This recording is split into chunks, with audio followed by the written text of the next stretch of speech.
Hi dears, നിങ്ങളുടെ ജീവിതത്തിൽ പണവും വിജയവും കിട്ടുന്നില്ലേ?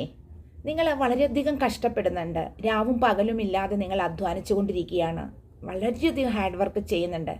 മണി കയ്യിൽ വരുന്നുണ്ട്. പക്ഷെ അത് വളരെ കുറച്ചേ ഉള്ളൂ. ധനം സമ്പാദിക്കാൻ കഴിയുന്നില്ല. അതുപോലെ തന്നെ വിജയവും ലഭിക്കുന്നില്ല. വിജയിക്കാനോ സമ്പാദിക്കാനോ കഴിയുന്നില്ല. നിങ്ങൾ വളരെയധികം ദുഃഖിതനാണ്.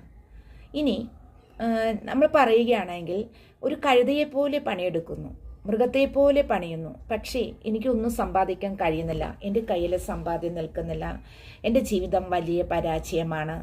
എൻ്റെ ഫ്രണ്ട്സ് കാറ് വാങ്ങിച്ചു, എൻ്റെ ഫ്രണ്ട്സ് വലിയ വീട് വെച്ചു, അവൻ ഒരുപാട് ബാങ്ക് ബാലൻസ് വന്നു, എൻ്റെ ജീവിതം തന്നെ മാറിപ്പോയി. എന്തുകൊണ്ടോ എനിക്കത് ലഭിക്കുന്നില്ല. നിങ്ങളിവിടെ മനസ്സിലാക്കേണ്ട ഒരു കാര്യം, നിങ്ങൾ ഒരുപാട് അധ്വാനിക്കുന്നുണ്ട്, പക്ഷേ എന്തുകൊണ്ടാണ് ജീവിത വിജയവും പണവും നിങ്ങൾക്ക് ഇല്ലാത്തത്? അതിനെപ്പറ്റിയാണ് ഇന്നത്തെ വീഡിയോയിൽ ഞാൻ നിങ്ങൾക്ക് പറഞ്ഞു തരുന്നത്. ചില ആളുകൾ അതിരാവിലെ എഴുന്നേൽക്കുമ്പോൾ തന്നെ അവർ പരാതി പറയാനായിട്ട് തുടങ്ങും. എനിക്കതില്ല, എനിക്കിതില്ല. അത് രാവിലെ എഴുന്നേൽക്കുമ്പോൾ തന്നെ ഇന്ന് എന്ത് ചെയ്യും, ഇന്ന് എങ്ങനെ മൂവ് ചെയ്യും, എനിക്കൊരു ബിസിനസ് കെട്ടിപ്പടുത്താൻ കഴിയുന്നില്ല, എൻ്റെ ഫ്രണ്ട്സിൻ്റെ ഒപ്പം ഒന്ന് പുറത്തു പോകാനായിട്ട് കുറച്ച് പൈസയില്ല, എനിക്ക് നല്ലൊരു കോഴ്സ് എടുക്കാനായിട്ട് പൈസയില്ല, എന്തെങ്കിലും ഒരു സ്കില്ലൊന്ന് പഠിക്കാമെന്ന് വെച്ചാൽ അതിന് പൈസയില്ല. ഇങ്ങനെ പരാതി മാത്രം അതിരാവിലെ. നിങ്ങളിങ്ങനെ പറയുമ്പോൾ നിങ്ങൾ എന്ത് പറയുന്നോ, നിങ്ങൾ എന്ത് ചിന്തിക്കുന്നോ, നിങ്ങൾ അതായി മാറുകയാണ്. അതാണ് നിങ്ങൾ മനസ്സിലാക്കേണ്ടത്. എന്നാൽ നിങ്ങൾ രാവിലെ എഴുന്നേൽക്കുമ്പോൾ തന്നെ പറയുകയാണ്, ഇന്നൊരു നല്ല ദിവസമാണ്, ഇന്ന് എൻ്റെ എല്ലാ കാര്യങ്ങളും നല്ല ഭംഗിയായിട്ട് നടക്കും, എൻ്റെ കയ്യിൽ കുറച്ച് പണമുണ്ട്, ആ പണം വെച്ചുകൊണ്ട് മാക്സിമം നല്ല രീതിയിൽ ഞാൻ യൂട്ടിലൈസ് ചെയ്യും, എൻ്റെ മനസ്സിന് സംതൃപ്തി കിട്ടുന്ന രീതിയിൽ നാളെ എനിക്ക് ഇതിൽ കൂടുതൽ ബ്ലെസ്സിങ്സ് കിട്ടും. അതുപോലെ എഴുന്നേൽക്കുമ്പോൾ തന്നെ പറയാം, ഹാവ് എ നൈസ് ഡേ എന്ന് മറ്റുള്ളവരോടും പറയാം. നിങ്ങൾക്ക് എന്തൊരു നല്ല ദിവസമാണ് ഇന്നത്തെ എന്ന് നിങ്ങൾക്ക് സ്വയം പറയാവുന്നതാണ്. ഇന്നൊരു ദിവസം എനിക്ക് കിട്ടിയതിന്, ഇങ്ങനെയൊരു നല്ല മനോഹരമായ ദിവസം കിട്ടിയതിന് നന്ദി യൂണിവേഴ്സ് എന്നിങ്ങനെ പറയാവുന്നതാണ്. അപ്പോൾ അവിടെ പരാതിയില്ല എന്നുള്ളതാണ്. ഇവിടെ നിങ്ങൾ വളരെ ഹാർഡ് വർക്ക് ചെയ്യുന്നുണ്ട്, പക്ഷെ മനസ്സിലെ ചിന്ത നിങ്ങളുടെ വേറെയാണ്. നിങ്ങൾ എന്ത് ചിന്തിക്കുന്നു, നിങ്ങൾ അതായി മാറുന്നു എന്നുള്ളതാണ് സത്യം. ഇനി ഞാൻ നിങ്ങൾക്ക് പണവും വിജയവും കിട്ടാനായിട്ട് 3 പ്രാക്ടിക്കൽ കാര്യങ്ങൾ പറഞ്ഞു തരാൻ പോവുകയാണ്. അതിനു മുന്നേ നിങ്ങൾ ആദ്യം മനസ്സിലാക്കേണ്ടത് എന്താണെന്നറിയാവോ? ആദ്യം നിങ്ങൾ മനസ്സിലാക്കേണ്ടത് പണവും വിജയവും നമ്മളുടെ അരികിലെത്തുന്നത് വളരെ സാവധാനമാണ് എന്നുള്ളതാണ്. പെട്ടെന്ന് വെട്ടിപ്പിടിക്കാൻ കഴിയില്ല. അതൊരു യാത്രയിലാണ്. ആ യാത്രയുടെ സ്പീഡ് ചിലപ്പോൾ കുറഞ്ഞേക്കാം, ചിലപ്പോൾ പെട്ടെന്ന് നമ്മളുടെ അരികിൽ എത്തിയെന്ന് വരാം. അപ്പോൾ ആദ്യം മനസ്സിലാക്കേണ്ടത് അതൊരു യാത്രയിലാണ്. നമ്മുടെ കൈകളിലേക്ക് എത്തണമെങ്കിലോ നമ്മളുടെ മനസ്സിനെ അതനുസരിച്ച് ഒരുക്കണം, നമ്മുടെ ബ്രെയിൻ തലച്ചോറിനെ അതനുസരിച്ച് ഒരുക്കണം. എങ്ങനെ? പോസിറ്റീവായ ചിന്തകൾ കൊടുക്കണം, ബ്ലെസ്സിങ്സ് സ്വീകരിക്കാൻ ഹാപ്പിയോടുകൂടി ഇരിക്കണം. അപ്പോൾ തലച്ചോറ്, നമ്മുടെ ബ്രെയിൻ അതിനുള്ള അവസരം നമ്മൾക്ക് ഒരുക്കി തരുമെന്നും ഈ സമയത്ത് നമ്മുടെ അൺകോൺഷ്യസ് മൈൻഡിൽ കിടക്കുന്ന ആ ചിന്തകൾ നല്ല രീതിയിൽ പ്രവർത്തിക്കുകയും അതിനുള്ള സാഹചര്യങ്ങൾ നമുക്ക് കിട്ടുകയും എന്നുള്ളതാണ് യാഥാർത്ഥ്യം. ഇനി ആ 3 പ്രാക്ടിക്കൽ കാര്യങ്ങൾ ഏതൊക്കെയാണെന്ന് പറയാം. അതിൽ ഒന്നാമത്തേതെന്ന് പറയുന്നത് ഫസ്റ്റ് വൺ, ഏറ്റവും ഇമ്പോർട്ടൻ്റ് ആണ്. പരാതി പറയുന്നത് അങ്ങോട്ട് സ്റ്റോപ്പ് ചെയ്യുക എന്നുള്ളതാണ്.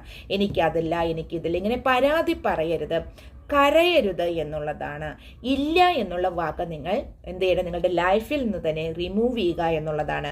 പകരം ഇപ്പോൾ നിങ്ങളുടെ കൈവശം എന്തെല്ലാം ഉണ്ടോ അതിന് ഗ്രാറ്റിറ്റ്യൂഡ് പറയുക. ഒരു ദിവസം ഒരു 5 കാര്യങ്ങൾക്ക് ഗ്രാറ്റിറ്റ്യൂഡ് പറഞ്ഞ് എൻ്റെ കൈവശമുള്ള 5 കാര്യങ്ങൾക്ക് ഞാൻ ഗ്രാറ്റിറ്റ്യൂഡ് പറയുകയാണ് യൂണിവേഴ്സ് എന്ന് പറഞ്ഞുകൊണ്ട് ആ 5 കാര്യങ്ങൾക്ക് ഗ്രാറ്റിറ്റ്യൂഡ് പറയാലോ. നിങ്ങളുടെ ഹെൽത്തിന്, നിങ്ങൾക്ക് ഇപ്പോൾ ചെയ്യുന്ന ചെറിയ ജോലിക്ക്, അല്ലെ, ഇപ്പോൾ നിങ്ങളുടെ കയ്യിലുള്ള ചെറിയ ബാങ്ക് ബാലൻസിന്, അല്ലെ, നിങ്ങൾക്ക് ചുറ്റും നിങ്ങൾ സ്നേഹിക്കാൻ ഒരുപാട് പേരുണ്ട് അതിന്, ചെറിയ വീടാണെങ്കിലും അതിൽ കിടക്കാൻ യൂണിവേഴ്സ് ഒരു അവസരം തന്നതിന്, വീടില്ലാത്ത എത്രയോ പേരുണ്ട്. അപ്പം അങ്ങനെ 5 കാര്യങ്ങൾക്കൊന്ന് ഗ്രാറ്റിറ്റ്യൂഡ് പറഞ്ഞ് നാളെ അത് വർദ്ധിച്ച് വരുന്നതായിരിക്കാം. അപ്പോൾ പരാതി പറയുന്നത് സ്റ്റോപ്പ് ചെയ്യുക എന്നുള്ളതാണ് ഞാൻ ഒന്നാമതായി പറയുന്നത്. പോസിറ്റീവായിട്ട് സന്തോഷത്തോടു കൂടി യൂണിവേഴ്സ് തരാനിരിക്കുന്ന ആ ബ്ലെസ്സിങ്സിന് വേണ്ടിയിട്ട് നമ്മൾ ഒരുങ്ങിയിരിക്കുക എന്നുള്ളതാണ്. ഇനി സെക്കൻഡ് വൺ എന്ന് പറയുന്നത് പണത്തിൻ്റെ പുറകെ കുതിച്ച് പായരുത്, നഷ്ടം സംഭവിക്കും എന്നുള്ളതാണ്. പകരം നമ്മളിൽ സെൽഫ് വാല്യൂ കൊടുക്കുക. കാരണം നമുക്കൊരു ജോബുണ്ട്, ആ ജോബ് മാക്സിമം നല്ല രീതിയിൽ ചെയ്യുക. അതുപോലെ തന്നെ മറ്റുള്ളവർക്ക് എന്തെങ്കിലും ഉപകാരപ്രദമായ കാര്യങ്ങൾ ആ ജോബ് കൊണ്ട് ചെയ്യാൻ പറ്റുമോ എന്നുള്ളതും കൂടി ചിന്തിക്കുക എന്നുള്ളതാണ്. പണത്തിന് പുറകെ കുതിച്ച് പായേണ്ട, അത് സാവധാനം നിങ്ങളുടെ അരികിലേക്ക് വന്നുകൊള്ളും എന്നുള്ളൊരു സെൽഫ് കോൺഫിഡൻസ് ബ്രെയിനിൽ കീപ്പ് ചെയ്യുക എന്നുള്ളതാണ്. ഇനി മൂന്നാമത്തെ കാര്യം എന്ന് പറയുന്നത് നിങ്ങൾ അപ്ഡേറ്റ് ആവുക എന്നുള്ളതാണ്. പഴയ ചിന്താഗതികളിൽ ഇരിക്കരുത്. നിങ്ങൾ ഒരു ദിവസം ഒരു സ്കിൽ വെച്ച് പഠിക്കുക, നാളെ രണ്ടാമത്തെ സ്കിൽ, മൂന്നാം ദിവസം മൂന്നാമത്തെ സ്കിൽ. എന്നിട്ട് ഇതിൽ ഏറ്റവും സ്യൂട്ടബിൾ ആയത് നിങ്ങൾക്ക് ഏതാണ് അല്പം പ്രോഫിറ്റ് കിട്ടാനായിട്ട്, അത് മനസ്സിലാക്കിക്കൊണ്ട് ആ സ്കില്ല് നിങ്ങളുടെ ലൈഫിൽ അപ്ലൈ ചെയ്യുക എന്നുള്ളതാണ്. നിങ്ങൾക്ക് സ്റ്റിച്ചിങ് പഠിക്കാം, ഡ്രോയിങ് പഠിക്കാം, മ്യൂസിക് പഠിക്കാം, നിങ്ങൾക്ക് ഒരു ടീച്ചറായി മാറാം, അല്ലേ? അപ്പോൾ അങ്ങനെ ഒരുപാട് സ്കില്ലുകൾ, അല്ലെങ്കിൽ ചെറിയ എന്തെങ്കിലും ബിസിനസ് നടത്താം. അപ്പോൾ അതിൽ കഴിവുണ്ടെങ്കിൽ അതും ഒരു സ്കില്ലാണ്. ബിസിനസ് തന്ത്രങ്ങളെല്ലാം മറ്റുള്ളവരോട് ചോദിച്ച് മനസ്സിലാക്കുക. അപ്പോൾ ഇങ്ങനെ അപ്ഡേറ്റ് ആവുക, പഴഞ്ചൻ രീതിയിലിരിക്കാതെ ഓരോ സ്കില്ലും ഓരോ ദിവസം വെച്ച് പഠിച്ചിട്ട് സ്കില്ലുകൾ അപ്ലൈ ചെയ്യുക. അപ്പോൾ ഇത്രയും കാര്യങ്ങൾ ചെയ്ത് കഴിയുമ്പോൾ തന്നെ നിങ്ങൾ വേറൊരാളായി കഴിഞ്ഞു. പണവും വിജയവും പതിയെ നിങ്ങളുടെ അരികിലേക്ക് വരും. രണ്ട് കൈയും നീട്ടിക്കൊണ്ട് അത് സ്വീകരിച്ചിട്ട് thank you God, thank you universe എന്ന് പറയുക.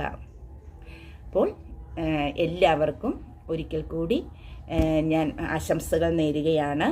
ജീവിത വിജയം ഉണ്ടാകാൻ വേണ്ടി thank you God, thank you universe എന്ന് ഞാനും പറയുകയാണ്.